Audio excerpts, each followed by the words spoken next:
नमस्कार साथियों, मैं आपका दोस्त राजीव पटेल फिर आपके बीच आया हूं नए विषय पर चर्चा करने।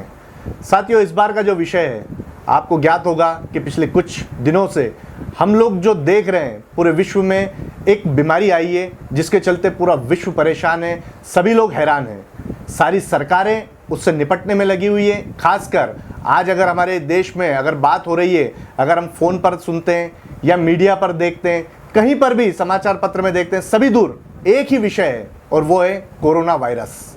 ये कोरोना वायरस यह चाइना के वुहान शहर से शुरू हुआ और पूरे विश्व में जब फैला तो WHO वर्ल्ड हेल्थ ऑर्गेनाइजेशन भी इसको लेकर काफ़ी परेशान हो गई।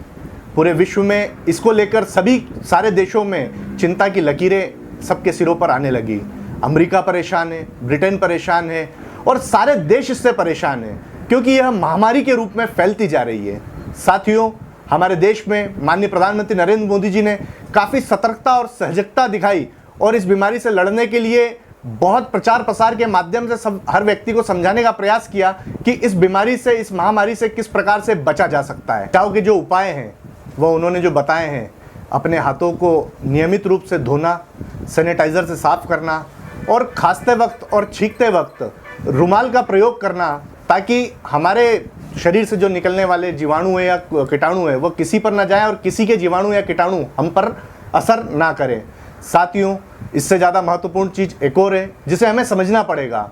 वर्तमान में हम जो रासायनिक चीज़ों का उपयोग कर रहे हैं, इससे हमारे शरीर की रोग प्रतिरोधक क्षमता कम हो गई है और इस रोग प्रतिरोधक क्षमता को बढ़ाने के लिए गिलोय एक ऐसी औषधि है जिससे हम इन सारी चीज़ों से बच सकते हैं। इसका उपयोग हमें कैसे करना है मैं आपको बताता हूँ। इसके गिलोय की जो पत्ते होते हैं उनका हमें सेवन करना है। यह काफ़ी कड़वे भी होते हैं। गिलोय के पत्तों को हमें उबालकर उसका रस पीना है। गिलोय की जो डंडियाँ होती है इसे भी उबालकर हमें पीना है, या फिर मार्केट में, बाज़ार में गिलोय के पौधे की गोलियाँ भी उपलब्ध हैं जो कि आयुर्वेदिक औषधालयों पर मिलती है। हमें इसका प्रयोग करना चाहिए।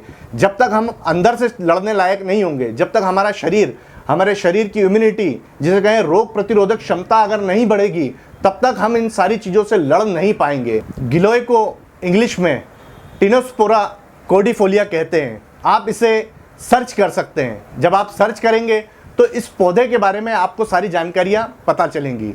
साथियों, मैं आपको एक बचपन में अगर हमने ऐड देखा हो, विज्ञापन देखा हो, तो उसके माध्यम से समझाने का प्रयास करूंगा। जब हम छोटे थे, जब हम टीवी पर विज्ञापन देखते थे, च्यवनप्राश का एक विज्ञापन आता था कि जिसमें यह दिखाया जाता था कि च्यवनप्राश खाने वाले बच्चे के ऊपर किस प्रकार का एक चक्र बना होता है। उसके पास में अगर जो बच्चा बैठा होता है वह छींकता है, लेकिन उसके ऊपर किसी भी उसके जीवाणु का, कीटाणु का कोई असर नहीं होता क्योंकि उस पर सुरक्षा चक्र बना होता है।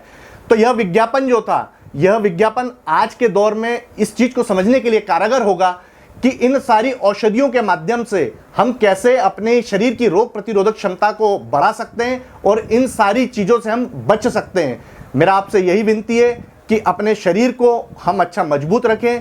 हम ऊपर से इन सारी चीज़ों से बच सकते हैं। हम अगर नाक पर कपड़ा ढकेंगे तो हो सकता है कि थोड़ा बचाव हो सकता हो। अगर हम अपने हाथों को साफ करते हैं तो हो सकता है कि इससे हम इन जीवाणु कीटाणु से बच सकते हैं। लेकिन अगर इन सारी चीज़ों से हमें हमेशा बचना है तो हमें अपने शरीर की रोग प्रतिरोधक क्षमता को बढ़ाना पड़ेगा, ताकि हम आने वाले किसी भी प्रकार के स्वाइन फ्लू हो, बर्ड फ्लू हो या इस प्रकार का कोई सा भी फ्लू हो, इन सारी चीज़ों से बचने के लिए सबसे अच्छी कारागार अगर कोई चीज़ है तो वह हमारी औषधियाँ हैं। हम इन औषधियों का सेवन करें और इन सारी चीज़ों से बचें। मेरा आपको यही विनती है कि आप इन सारी चीज़ों का उपयोग करें। जय हिंद, जय भारत।